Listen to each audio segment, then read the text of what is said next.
tuned in to Butterbee Rocker on Transparency Talks Podcast.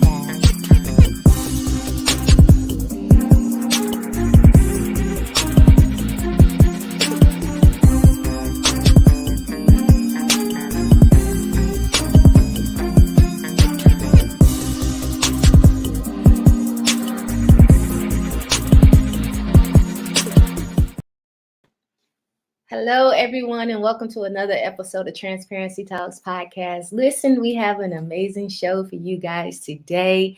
She is a three-time author and the founder of Wordsmith Enterprises, LLC, known as the Abundance Cultivator Consultant. Can everyone please show some love to Miss Tamieka Smith? How are you doing, Tamieka? Ooh, it's so nice to be here. Thank you so much, Butter, for having me on. I'm good. How are you? I am doing excellent. We are still alive, and what more can you ask for? Right.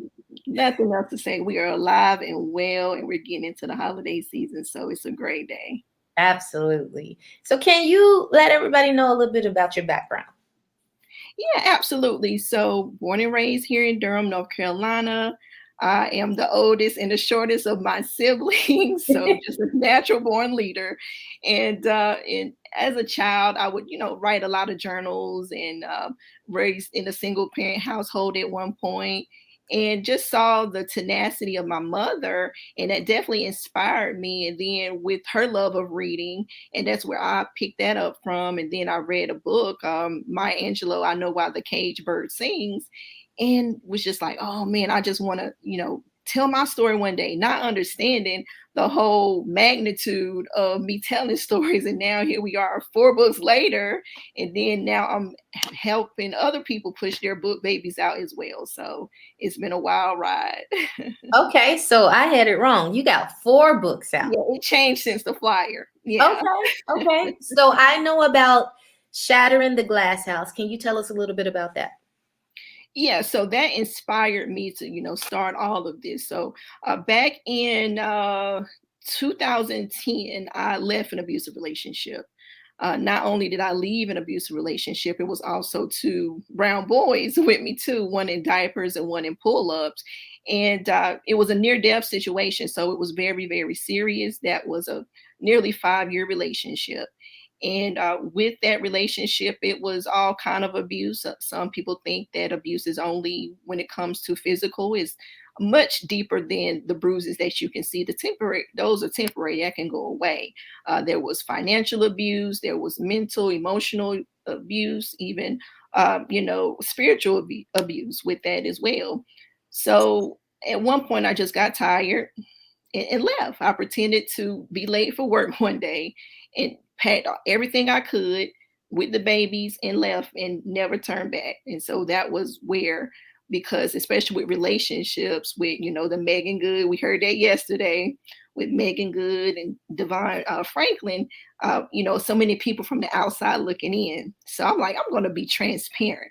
Let me tell my story. And so that's why I came up with Shattering the Glass House. Okay. Did your domestic abuse experience propel you to start your business? Absolutely. I remember at one point, because we were even in the shelter at one point, we stayed there for 10 months to get back on my feet. And it really propelled me to write my books and also tell my story to other people. I remember telling my stories and people's eyes would be just wide, like, oh my God, you survived all that? You don't look like you went through abuse. And that just had me like kind of offended, like, well, what does abuse look like? And that really propelled me. And then when you tell your story, you get inboxes of other people. And I was in the courthouse and people would come up to me and tell their stories when I was getting the order of protection. I'm like, I'm trying to go through my healing process and I'll pray for you. But in the same token, it just gave me an aha moment, like Oprah liked to say. Definitely gave me an aha moment to be like, okay, I have something here. My last name is Smith. A little play on words. And so that's what created Wordsmith Enterprises. Okay. All right. I was going to ask you what Wordsmith meant, but I like that. I like that a lot. Thank you. So what all does Wordsmith Enterprises entail? So all we entail is, we do the consulting. And so some people just come to me not knowing how to do their strategies. And, especially with the new year coming up, I'm definitely doing some strategy sessions for first quarter. Many people write books, don't know how to market. Marketing is just, simplified storytelling. The words that we say, how we say it does matter, and connecting with people. And as you know, doing, your stories and scripts and everything, it does matter. Every word matters, and the placement definitely matters. So helping people write their books and, having that ideas and birthing out books with other people. So that's all what we do. And even with websites. So I'm a multi-talented person over here. Okay. Yeah. So what did you think was your turning point to make you say, I have to get out of this relationship? So the turning point for me, it was, I thought the kids would help him change. That did not change. Even when I was pregnant, there was some situations that happened. And then it was when he had his hands around my neck. And I'm like, okay, that was the last straw for me. And that's what made me leave and almost blacked out. And I'm like, I want to see another day. I want to raise my kids, even if I have to do it alone, whatever it will take. I'm always been a go-getter, been working since I was like 14. That's not a problem to find a job. So it's just like I'm seeing all these news stories of women dying from abusive relationships. And I believe I had a copy of Steve Harvey's book, Think Like a Man. And even though I didn't agree with everything that was said, some things resonated with me, especially when it came to the self-esteem. And just having some self-worth and building up my confidence. And that's what helped me get out of that relationship. And just my faith, of course, helped me just make a move. I'd rather die trying than just to sit there and just encounter all that abuse in the living hell that I was personally going through. Absolutely. And your story is something that's needed, because a lot of people are in situations and they feel like they're stuck, or they don't want to talk about it and different things. So I want to talk a little bit more about this. What are some of the mental and emotional symptoms of physically abused people? So there's a couple terms, and I know gaslighting is a new term that a lot of people like to use right now. Gaslighting? Gaslighting. Okay. So gaslighting is where something happens to you and they pretend like it never happened. And it's playing with your mental state. Like, I know what happened, and they try to, another term is called flying monkeys, where the narcissist is using other people as if you're the villain in a situation. So it's not just you, it's other people. And in my instance, the parent stayed across the street, which was so crazy, and in the church and all this stuff. So, saying he loved me, how can somebody love me if he put his hands on me? I'm not a confrontational type of woman, first of all. And if I'm getting mad, I get loud, but that still doesn't dictate you hitting and touching me and violating me in several ways. Right. So with the emotional, it's just like, I remember one time I had to get my gallbladder taken out after I had my second son. And he was just like, you got your family down here feeling sorry for you. I'm like, what? I was just under anesthesia. That's crazy. It's not feeling sorry for me. I need help. So he just never liked me having any attention besides him. So it was just a constant cycle of abuse. And it was so insane. Yeah, definitely. Why do you feel most abused victims sweep their abuse under the rug? So that's a really great question. With me, I would say, and a lot of others that I have spoken with, it's shame. Especially because if you're educated and you feel like, okay, what did I do to deserve to be in this type of relationship? And you start to question yourself, your abilities, and the shame and feeling guilty. And like I said before, about the kids, want to have a family, wanting to not be separated, because I didn't want the boys, because I thought that would be best, but it was actually hurting.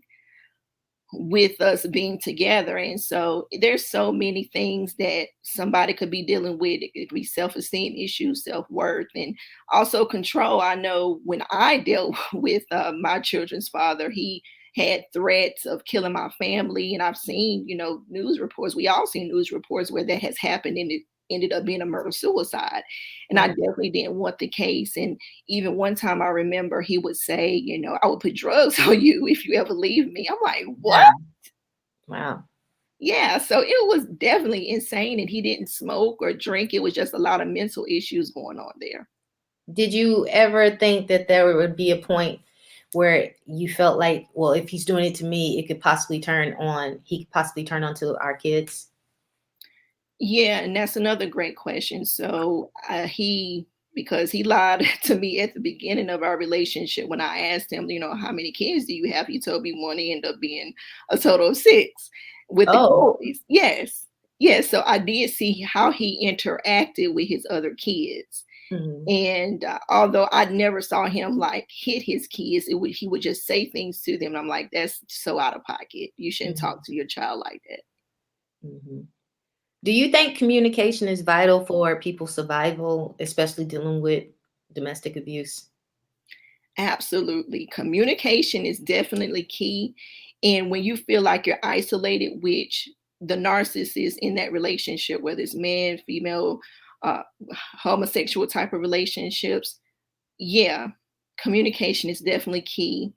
And they will be like helicopters. He checked my cell phone bills and all that stuff, emails, and all that, Wow. how long I was on the phone calls. And it was like, okay, I'm grown. I'm not cheating on you.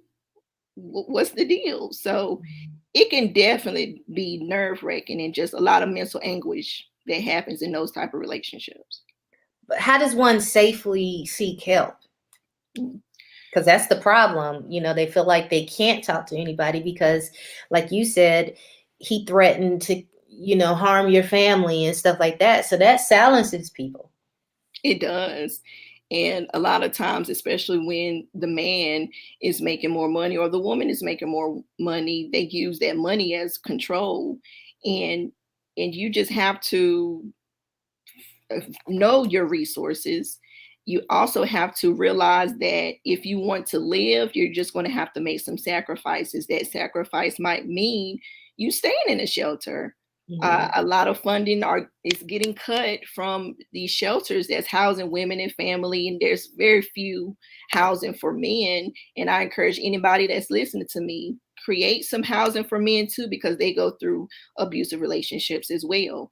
Yeah. And knowing that you have to get out, if you have to put your browser settings in private mode for you to do the research, go to the library. That's still a thing. It's still out there and it's free. It's a free resource for you to get the information.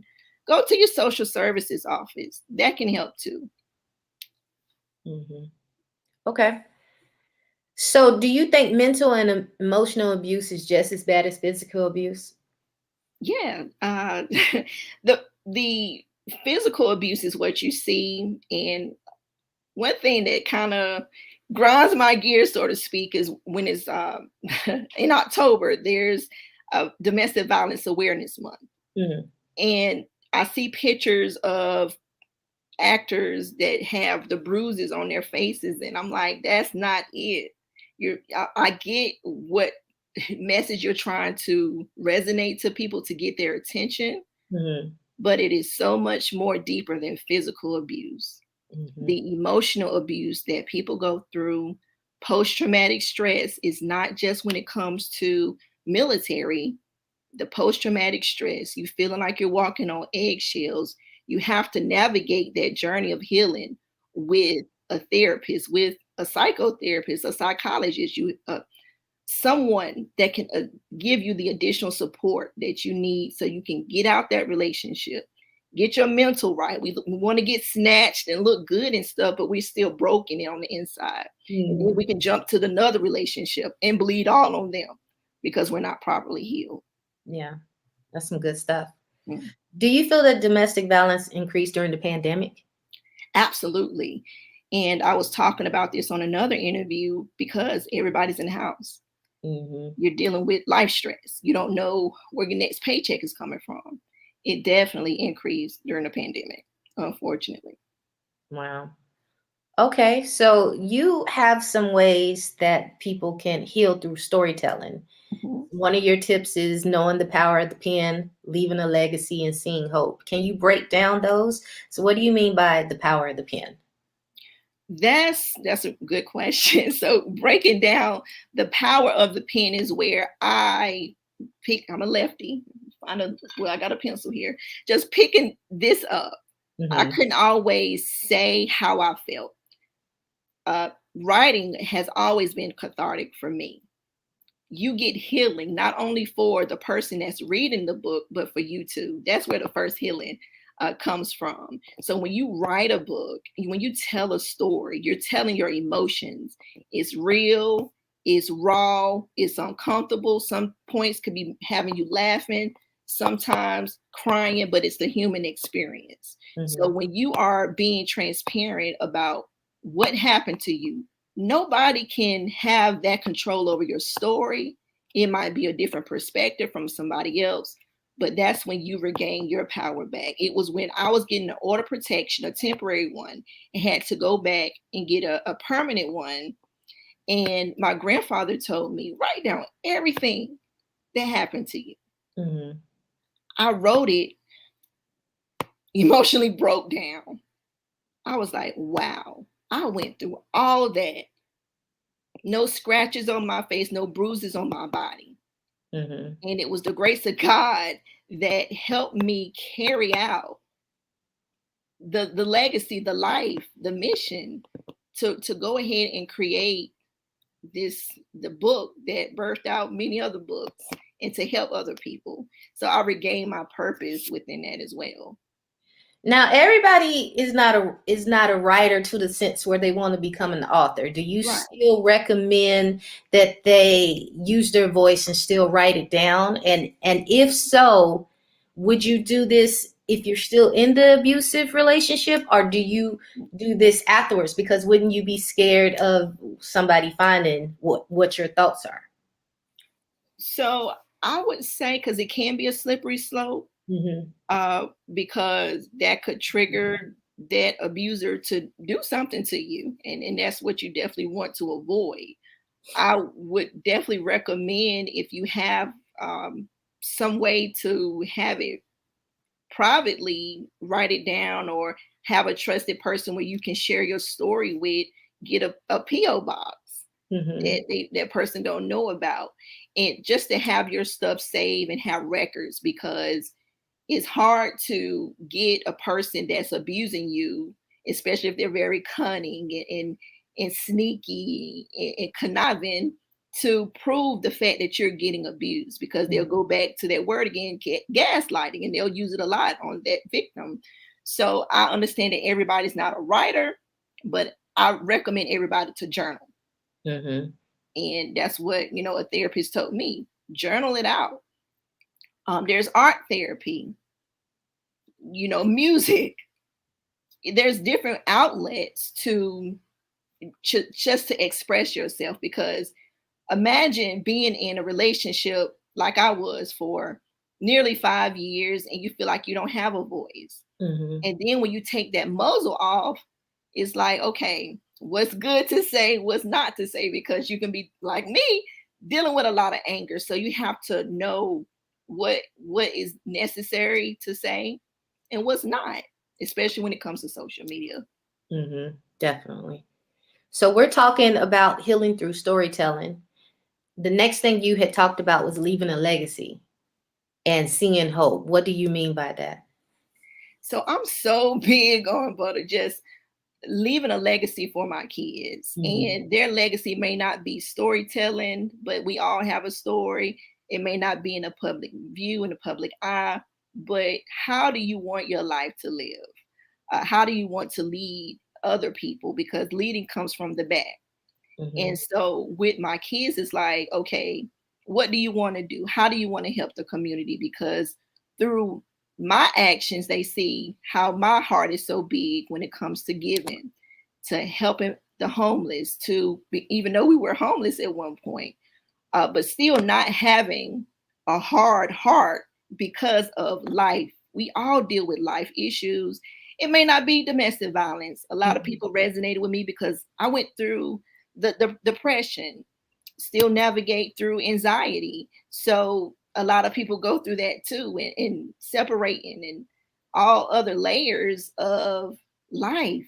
And having generational wealth, that's important to me.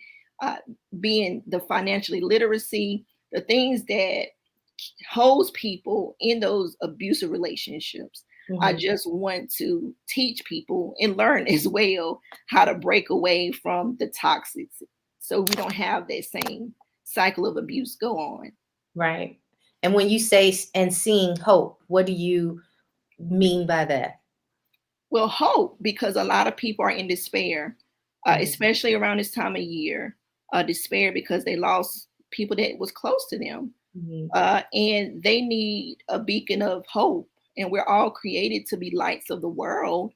So, and with so much darkness going on, being a positive influence on ourselves, first of all, into the world, the people that we are influenced to be a part of, whether it's 2 people, 200, 2,000, 2 million.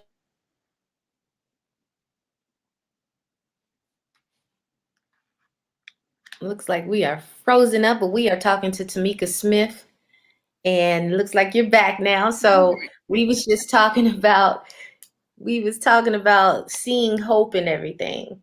I do have another question for you. I want to go back a little bit about domestic violence. Do you believe domestic violence can sometimes be a vicious cycle? Absolutely. It can be a vicious cycle, and it's a cycle that can be broken. The cycle, it happens. I even asked my children's father, what's going on with you? And I saw some things with some of his family members, and I'm like, okay, that's where that came from. And so, and I like the saying, hurt people, and healed people can heal people too. So once we get out of these mindsets and something that's very negative that goes on in families, especially Black families, when they say what goes on in this house stays in this house. And so when we get out of that kind of mindset and level of thinking, a lot of those cycles can be broken, not even when it comes to domestic violence, but even molestation, just doing a whole bunch of stuff that's just negative and toxic, alcohol and drug abuse. And it's just so much. And once we be transparent with ourselves, we can be transparent with other people and help. You may not be writing a book, but your story still matters. Yep, definitely. Why do you think that people in abusive relationships sometimes will go back, not necessarily to that relationship, but go into other abusive relationships? That is a really good question, but so when people are not properly healed, they don't take the time out for themselves, because a lot of people have a real issue being by themselves. So when you get the proper counseling, I'm a strong advocate of mental health and wellness. And when you take the time out to be an adult about yours, speak with somebody, be vulnerable. We can be so vulnerable with other parts of our lives that we don't want to be intimate when it comes to our feelings and emotions. And so once we get intimate with our feelings and emotions, that's where the healing process can begin. That's where we can discern who is really for us and who is against us.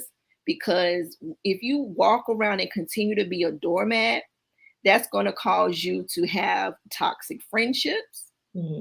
You're going to be in a workplace where you're going to be dealing in a toxic environment.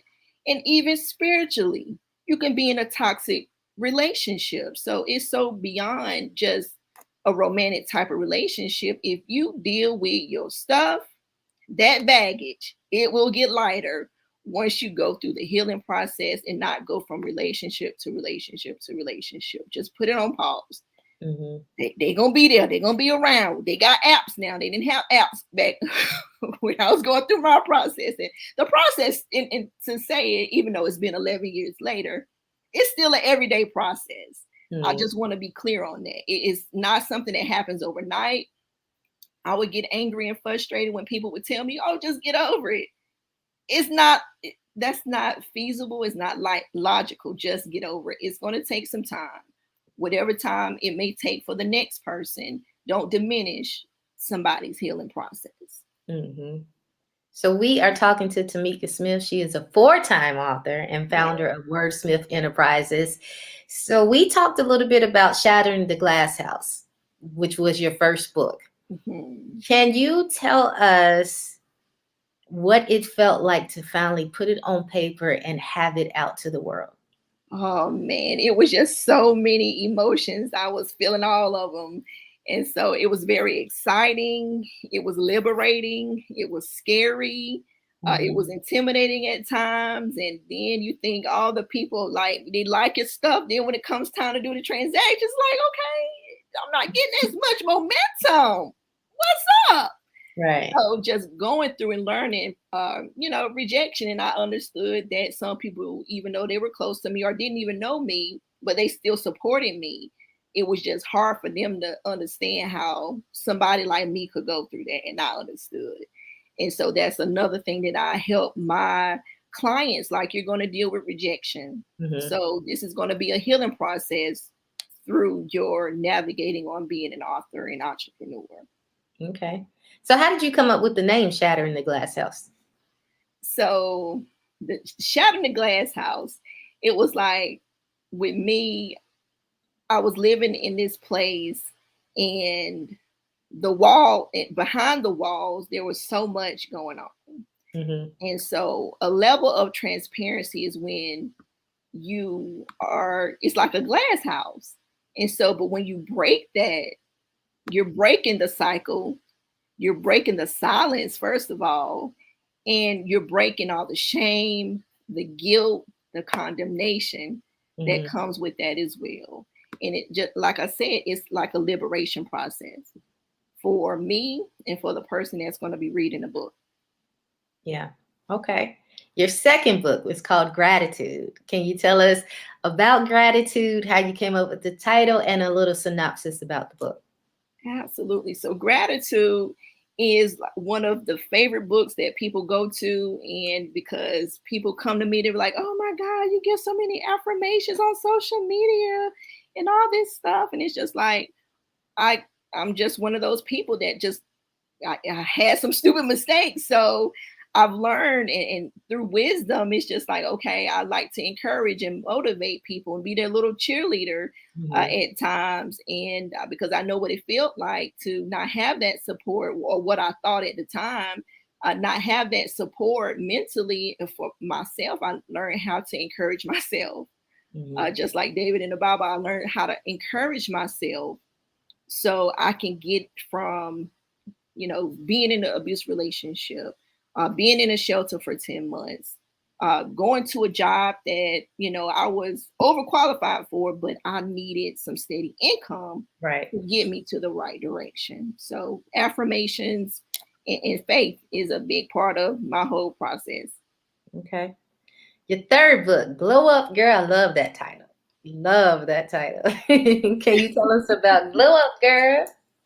So glow up girl. So this is me going a little bit deeper from the first book, Shattering the Glass House, because after I left that abusive relationship, I still found myself dealing with some toxic men that just Mm-hmm. wasn't good for me. And Mm-hmm. so in friendships as well, and not having the boundaries that I needed to have for me to be a genuinely happy person, just putting on the smile, a smile, that's my signature, but I wasn't truly and genuinely happy. So that was just another layers of a part of my life that I wanted to be transparent about to Mm-hmm. help other people. So I talk about an abortion that was had. I talk Mm-hmm. about the depression. I talk about forgiveness, forgiving ourselves first. Forgiveness is not waiting for an apology. forgiveness is forgiving yourself so you can release all that negative stuff that happened to you. So with Glow Up Girl, that's a 21-day guide to living your best life after the toxic relationships. Why do you think it's hard for us to forgive ourselves? Because we have this false image and perception of perfection. Mm-hmm. And we think everything has to be perfect, and we're living a human experience. We don't always make the right decisions. We don't always say the right things or do the right things. So it's just a matter of us, and society has a lot to do with it too, when it comes to the perfect bodies and that we see in the images, and perfect, what we thought was perfect relationships. And so it's a lot to do with the image of perfection and just not being willing to live a human experience and be real about our human experience. Mm-hmm. Okay, so what is this fourth book about? So the fourth book, I thought I had it close by, but the fourth book is I Am Resilient. Okay. It's an anthology with what's called the Mompreneur Club on Clubhouse, and it's the host of that anthology is Dr. Tavis Taylor. So shout out to her. And it's 17 of us ladies, single moms, telling our stories, and all of them are not about abuse. And so that was another way for us to all tell our stories. We all go through something, but we persevered. So that's what that book is about. Okay. So you are doing a whole lot, Yes, you know, from being an author, you're a mom, you have a day job, you have Wordsmith Enterprises, LLC. How do you juggle all of this? I'm not doing this on my own. I know some people say that, I'm self-made. No, ma'am, no, sir. I have teams. I have people. I have my kids helping me clean up, doing chores. I have my kids doing stuff. I have Antonio Centura, my publicist. I have people in spiritual advisors. I have people helping me. My best friend, Victoria Nicole Washington. Well, not Washington anymore, but Hooks now. Right. And so a lot of people helping me, a lot of support. My boyfriend, he's a strong supporter. I know he don't like me to talk about him, but hey, boo, hey. Hey, boo, hey. Mom, family, yeah, all that good stuff. Okay. So who inspired you to start telling your stories? So who inspired me? I would say it was my grandfather. I didn't know the magnitude when he told me in the courthouse to write down everything that happened to me when I was getting an order of protection. And so that seed that was planted helped, God get the increase and get it watered and nurtured and learning how to know the business of books. And so once I learned that and cultivated it and just let, the different seeds that was planted have the 4 books and counting. So okay. So how does one become a client of Wordsmith Enterprises? Good question. So what they would do is go to wordsmithenterprises.business, and they will find all the information they need. If they need to contact me by email, you can definitely do that there. Also, you can connect on Instagram at wordsmithent and follow me also at Tamieka Smith. Okay. Well, I would like to thank you so much for being a part of Transparency Talks podcast. I learned a whole lot, and I hope that my audience did too. I'm sure that they did.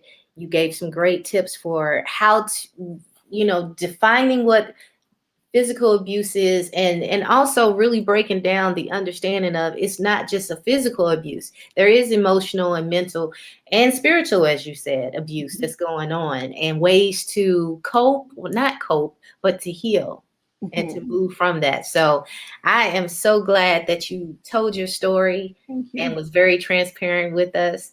I would like to, again, thank you so much for being a part of the show. Absolutely. And with that, everybody, we are out of here. Talk to you guys later.